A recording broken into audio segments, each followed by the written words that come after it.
ఆదోనితో సహా పలు ప్రాంతాల్లో చోరీలకు పాల్పడిన అంతర్రాష్ట్ర దొంగల ముఠాను 3 టౌన్ పోలీసులు పట్టుకున్నారని డిఎస్ఓ కెఎస్ వినోద్ కుమార్ తెలిపారు.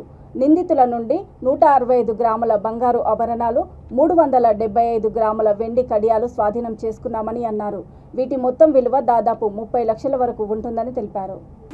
30 గ్రాముల బంగారం, అట్లాగే జనవరిలో 4వ తారీఖు మాధవరంలో 30 గ్రామ్స్, అయితే నైట్ ఐస్పీ ద్వారా కర్నూలులో కొత్తపేటలో 20 గ్రామ్స్, ఇంకేశ్వర రోడ్లో కర్నూలు టౌన్లో అదొక 30 గ్రామ్స్, ఫిబ్రవరి నెలలో గుత్తి పెట్రోల్ పంప్ దగ్గర అక్కడ కూడా దాదాపు 55 గ్రాముల బంగారం, 100 గ్రాముల వెండి సీజ్ చేయడం జరిగింది.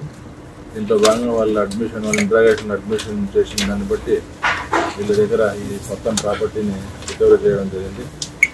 ఈ రికవరీలో భాగంగా క్రైమ్ వెపన్ యూజ్ చేసినటువంటి మారుతి స్విఫ్ట్ని కూడా సీజ్ చేసాం.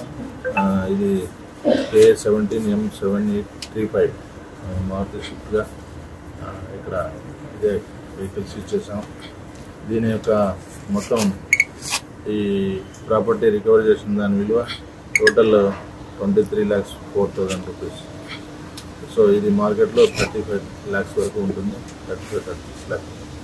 దీన్ని మళ్ళీ ఇప్పుడు ఈ రికవరీ ప్రాపర్టీస్ని ఈ యొక్క ఇదంతా కూడా కోర్టుకి ముద్దాయిలతో సహా ప్రొడ్యూస్ చేయడం జరిగింది.